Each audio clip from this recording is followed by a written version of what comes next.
Boa tarde. Aqui quem fala é a Renata Ribeiro, da Maestra Investimentos. Hoje nós temos um convidado muito especial para falar com a gente do setor imobiliário. Quero apresentar meu sócio, Ramiro Pascoal, responsável por pessoa jurídica aqui na Maestra Investimentos, né? E hoje nós estamos recebendo para falar com a gente sobre o setor imobiliário no interior do estado de São Paulo, Rodrigo Mateus. O Rodrigo é um advogado, né? E consultor nas áreas de direito público, processo civil e direito imobiliário. Ele é formado pela Pontifícia Universidade Católica, tem mestrado em direito público e direito administrativo. Ele é sócio fundador da Sociedade Mateus Advogados Associados. Ele é autor de muitos trabalhos e revistas especializadas sobre direito administrativo e direito imobiliário. Muito obrigada, Rodrigo, por ter aceitado o nosso convite para conversar com a gente sobre esse tema tão importante que é o setor imobiliário no interior de São Paulo. E eu vou começar fazendo a primeira pergunta, que eu acho que as pessoas querem ouvir um pouquinho de você, né? Dado esse cenário que mudou desse último ano para cá, de pandemia, esse setor imobiliário mudou bastante e a gente vê um fluxo muito grande de pessoas saindo das suas capitais e indo para o interior de São Paulo, e a gente vê um aumento crescente no valor dos imóveis, lotes e condomínios fechados. Eu queria começar perguntando para você qual é a sua visão, né, nesse novo cenário do setor imobiliário no interior de São Paulo. O que você está vendo e quer compartilhar com a gente? Boa tarde a todos, eu agradeço imenso o convite, é um prazer falar com vocês.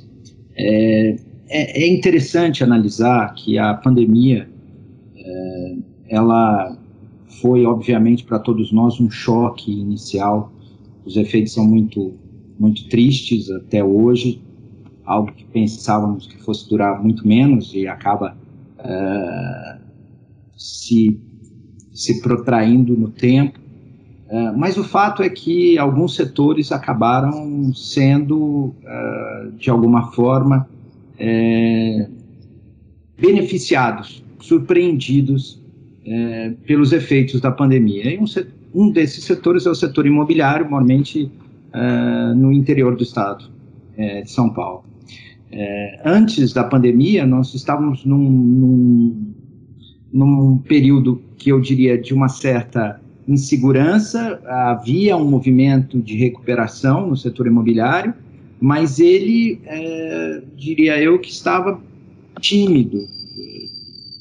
E poucos meses depois do impacto inicial da pandemia, cerca de 90 a 120 dias depois daquele início, houve efetivamente um aumento expressivo das vendas, um retorno da atividade, com inclusive aumento de preços gradativamente, tanto na incorporação imobiliária quanto no parcelamento do solo, ou seja, tanto na venda de imóveis prontos ou imóveis na planta, quanto na comercialização. O estado de São Paulo é pujante. Nós temos exemplos dos mais variados de cidades que, ao longo das últimas décadas, revelam um crescimento expressivo em setores variados, mais próximo de São Paulo, na parte do setor industrial, São José dos Campos, Sorocaba, Campinas, indo mais para o interior propriamente dito, vamos assim dizer, Ribeirão, São José do Rio Preto, Bauru, essas cidades já com uma ligação muito forte no agrobusiness.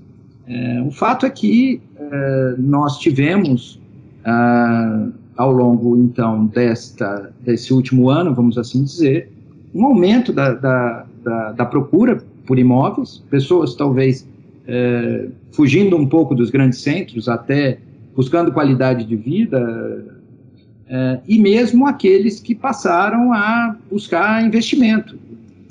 Como eu tenho uma situação de juros baixos, ou seja, um investimento em aplicações financeiras comuns para aquele aquele investidor, vamos dizer assim, investidor padrão, ele acaba migrando para o setor imobiliário porque é atrativo, e nós temos uma tradição, na verdade, até não podemos desmerecer que nós temos uma origem ibérica, e a nossa origem ibérica, os portugueses, os espanhóis, têm esse apego à terra, ao imóvel. Alia-se a isso o fato de que nós temos também no Brasil uma enorme ainda defasagem, um déficit imobiliário muito grande, muito expressivo. O país cresce, além do país crescer, existem pessoas que ainda, infelizmente, residem em situações bastante precárias, então é um mercado que, obviamente, com a ajuda estatal, essas pessoas vão galgar e buscar situações melhores. Então, isso tudo, aliado a tudo isso, o setor imobiliário, principalmente no interior, ele vem, ao longo desses últimos tempos, crescendo, e a pandemia foi um fator, volto a dizer, de modo surpreendente, positivo. O preço dos imóveis, aqueles imóveis que estavam estocados, acabaram sendo vendidos, os estoques caíram, se pegarmos os números, o Secov mantém uma boa estatística disso, eles foram sendo vendidos, novos lançamentos, e realmente o setor hoje está bastante forte. Eu não diria, porém, que isso é algo que eu possa dizer que é o setor como um todo. Ele tem, obviamente, que ele tem cidades e cidades que hoje se revelam mais atrativas do que outras. Eu acho que nós não podemos dizer que é algo que seria espraiado por todo o interior, mas as grandes cidades do interior, as cidades hoje mais pujantes, essas sim tiveram efetivamente esse boom ao longo desses últimos meses. Rodrigo, obrigado, boa tarde, obrigado pela presença.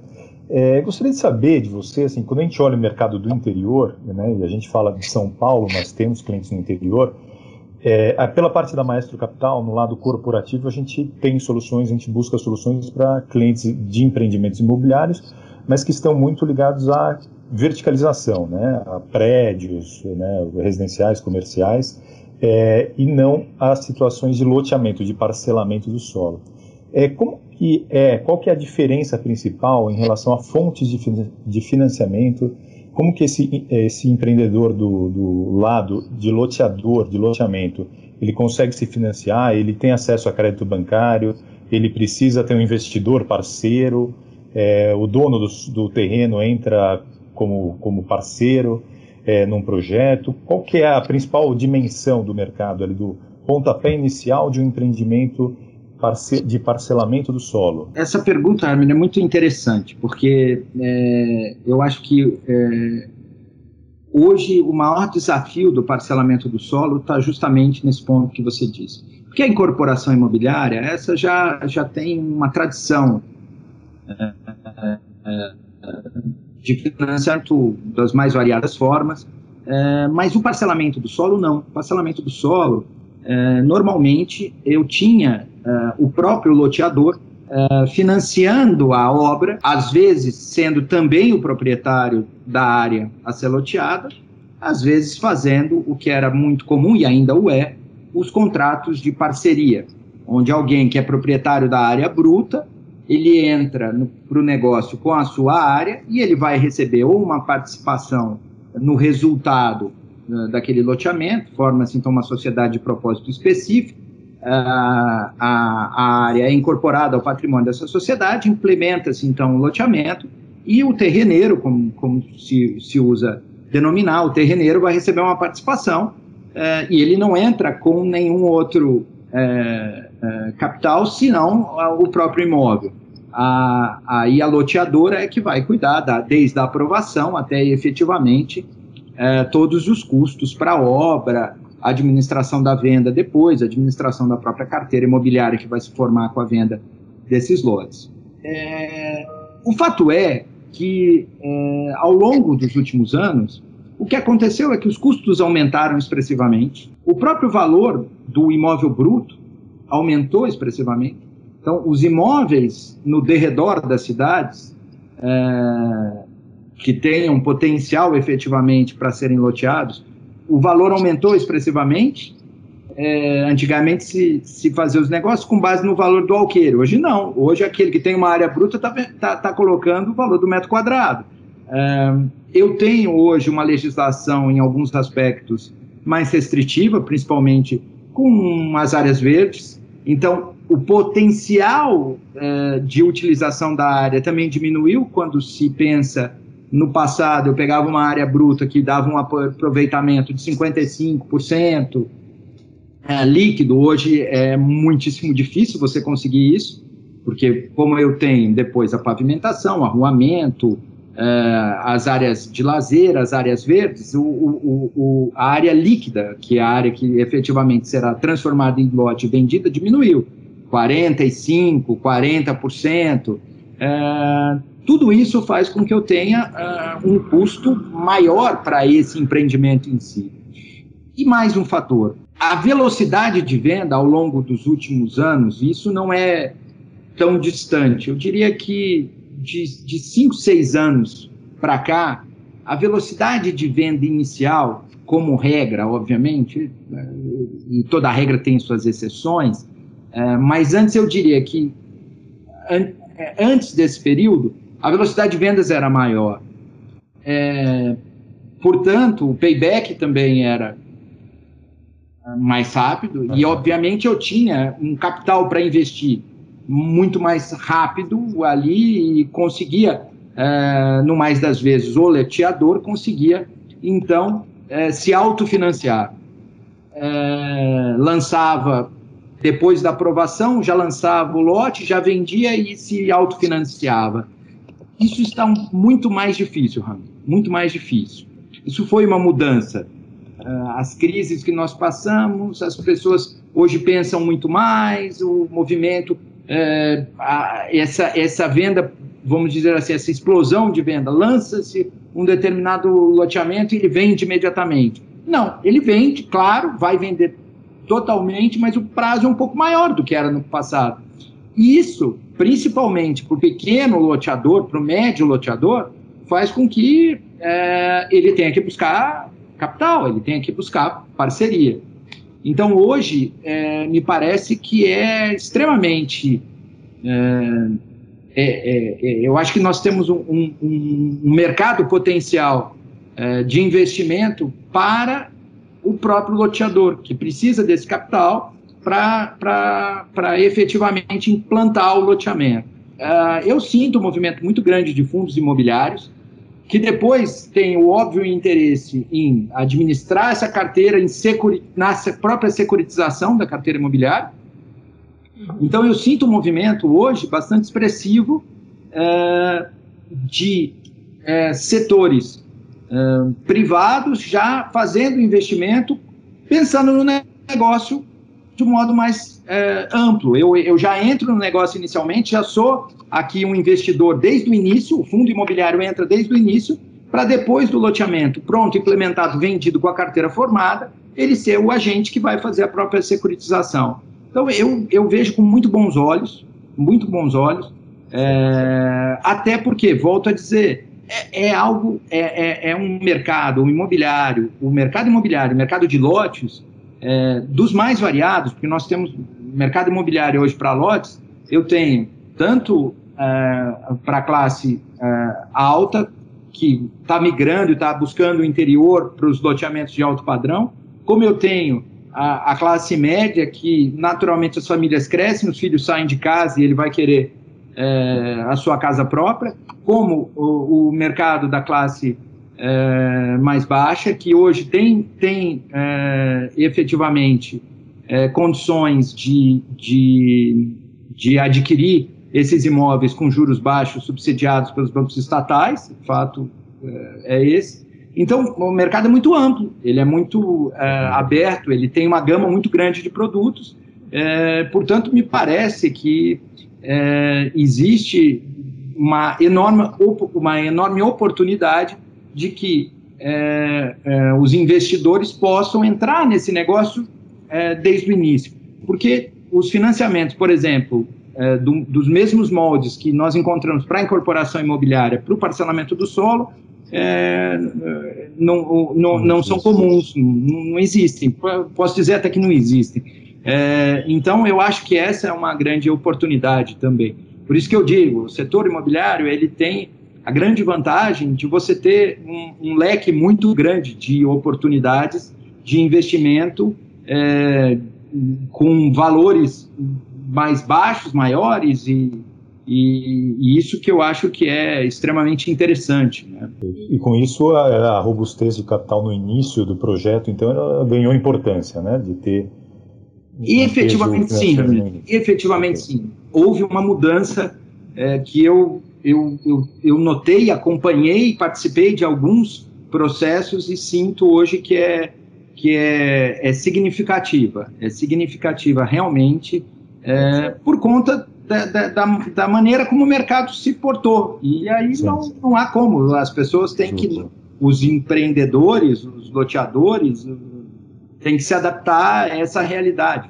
E efetivamente, me parece que hoje há uma necessidade desse capital e os loteadores buscam esse capital. Acho que aqui no escritório, né, Ramiro, a gente pode falar um pouco que a gente também viu, né, essa demanda de clientes, pessoa jurídica, procurando o escritório por conta de operações de crédito para fazer frente a empreendimentos imobiliários, né? Você mesmo, acho que já conversou com algumas incorporadoras e construtoras, né? Sim. Né? Exato. No mundo urbano é muito comum a permuta, né? Então as áreas são únicas, né?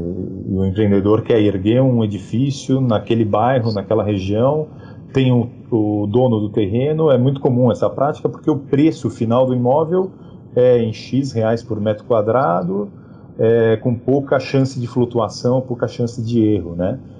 No interior existe o fato do custo de reposição do imóvel, ele não é tão crescente quanto na capital, né? Então o loteador pode lançar um empreendimento e do outro lado da rodovia pode ter um lançamento daqui a 6 meses que mexe com o preço daquele empreendimento que está ali. Você tem a terra mais abundante, né? A matéria-prima para você erguer empreendimentos, para começar empreendimentos, ela é abundante. Então, você tem ao longo da vida do empreendimento algumas mudanças de preço por concorrência, né? O empreendimento do lado é melhor, é mais barato, é mais acessível, o financiamento é mais longo, né?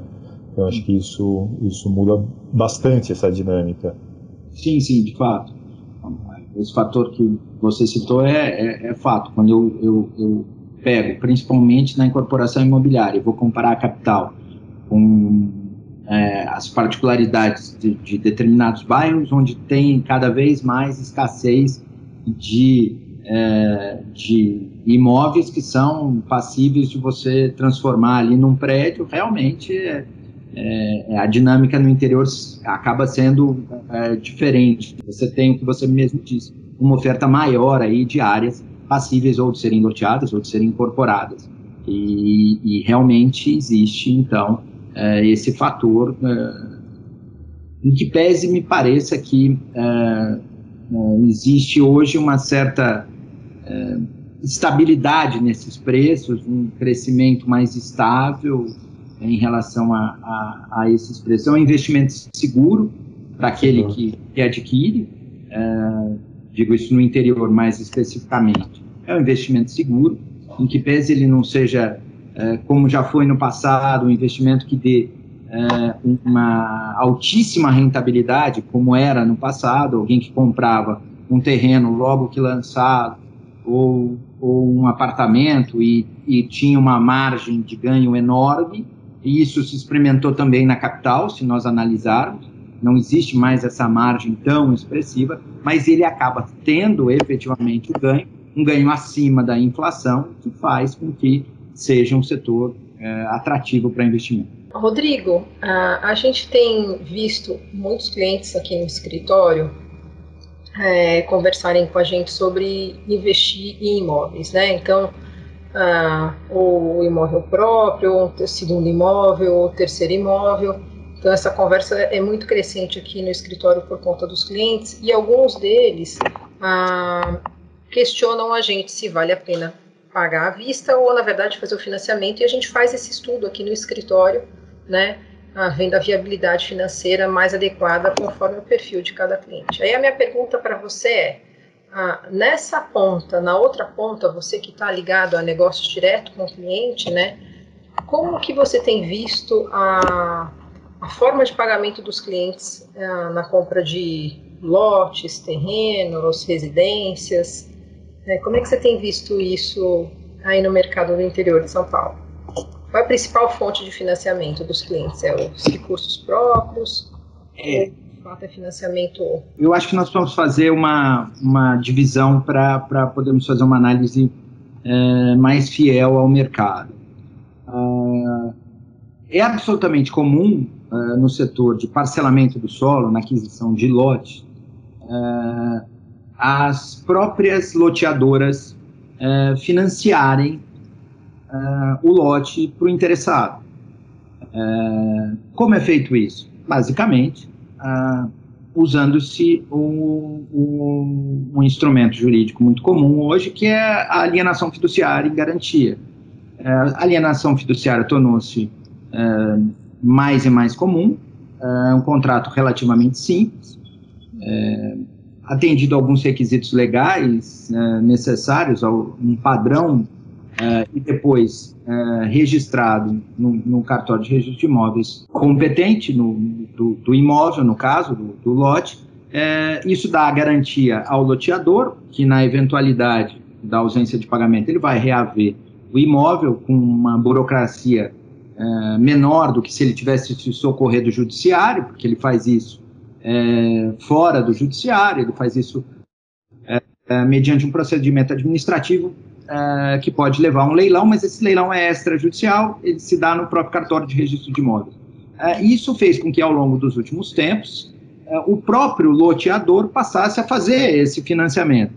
Então, estabelece-se o prazo, a remuneração desse capital, porque, obviamente, eu vou ter a correção e os juros incidentes sobre esses valores que estão sendo rateados. Então, no parcelamento do solo, é absolutamente comum hoje o próprio loteador fazer a sua carteira e financiar o adquirente. Eu diria que nós temos hoje até um prazo médio de carteira que é maior. Antigamente se falava em 10 anos, era o prazo, não, o máximo é 10 anos. Hoje não, hoje os loteadores têm usado prazos mais elásticos, usando 18 anos, 24 anos, sim, prazos bem mais elásticos, têm usado isso.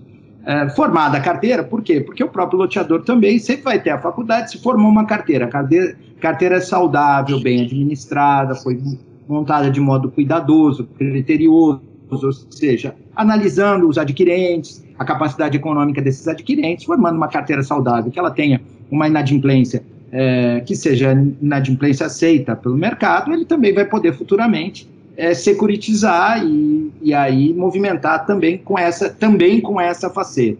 Então, hoje, eu diria que no parcelamento do solo, no interior principalmente, quem compra somente o lote, sem a construção, o lote em si, ele acaba usando o financiamento do próprio loteador. O mercado tradicional, o financiamento bancário, os juros mais atrativos são subsidiados pelo governo. E esse já é um mercado em que ele alia o terreno com a construção. Uhum. Então, aí muda um pouco. Aí eu já tenho que agregar a construção. O financiamento do lote isoladamente, ele passa a ter juros não tão atrativos como aqueles que são ofertados para construção junto com a aquisição do lote.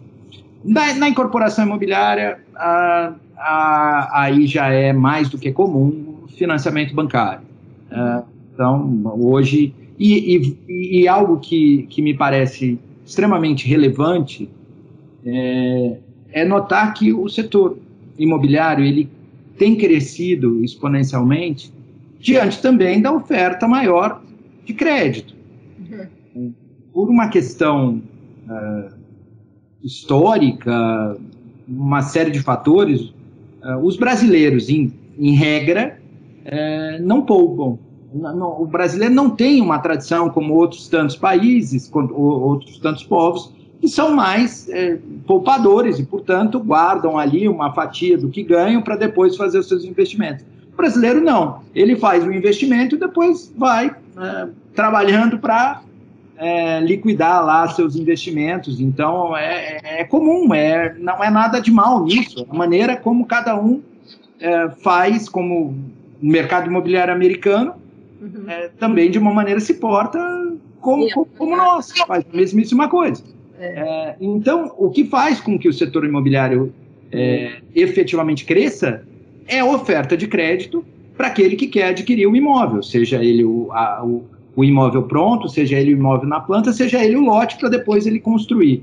Então, a oferta de crédito, um crédito com juros atrativos, faz com que o setor imobiliário se movimente mais e mais e mais. E quando eu tenho também aliado a isso um momento, como nós vivemos no Brasil, temos vivido no Brasil, em que os juros estão baixos, a Selic está muito baixa, então os investimentos regulares, o investimento do brasileiro médio, ele não é tão atrativo, isso também faz com que aquele que tenha um certo capital parado, imobilizado, vá buscar outros investimentos. Qual o investimento mais seguro? Qual o investimento mais comum para o brasileiro? O brasileiro ainda não tem a tradição da bolsa, das ações, ele vai para o setor imobiliário. Então, são fatores, todos esses fatores, que me fazem efetivamente concluir que o mercado imobiliário tem crescido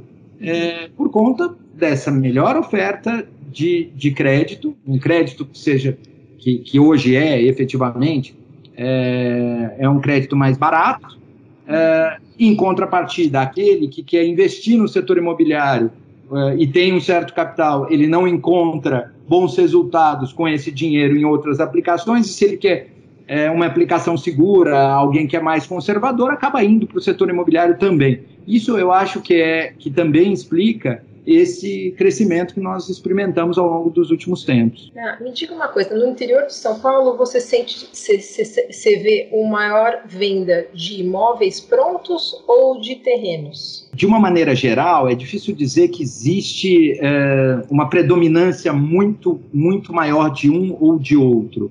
E isso é muito particularizado por regiões. Algumas cidades do interior, elas acabaram se verticalizando antes de outras. Então, se me permite dar um exemplo, Ribeirão se verticalizou muito antes que São José do Rio Preto. São José do Rio Preto nunca teve uma tradição muito grande na verticalização. Mas Ribeirão não, em contrapartida.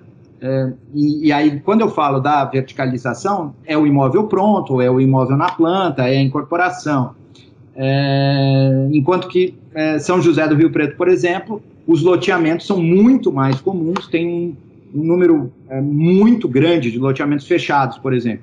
Proporcionalmente, talvez, uma das cidades que mais tenha loteamentos fechados por habitante seja São José do Rio Preto. Uma tradição que começou muitos e muitos anos atrás, há 45 anos, mais ou menos.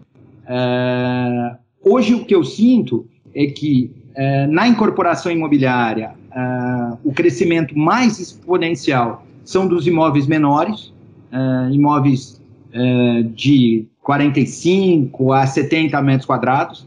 Esses, no interior, experimentaram um crescimento significativo. E, em contrapartida, a busca por lotes, principalmente loteamentos fechados, também mostrou um crescimento muito significativo. Arrisco a dizer que a explicação talvez esteja no fato de que, com essa vida de pandemia, das pessoas tendo que ficar mais em casa, acabam buscando um imóvel num loteamento fechado, ou mesmo uma casa que não seja um loteamento fechado, em detrimento do apartamento, por conta da qualidade de vida. Arrisco a dizer, não é um dado concreto, mas arrisco a dizer que é um fator que tenha motivado essas pessoas. A XP até fez esse movimento também, né? Ela está migrando a sede dela para o interior de São Paulo, numa área ali próximo do quilômetro 60 da rodovia Castelo Branco. Então está construindo lá a Vila XP, né? Vila XP acho que vai ter uma parte de imóveis para os funcionários e a parte que, vamos dizer, vai ser o Vale do Silício da XP, né? Então lá que vai ficar o headquarters da XP, mas a gente vê que esse movimento tem acontecido até nos fundos imobiliários, né?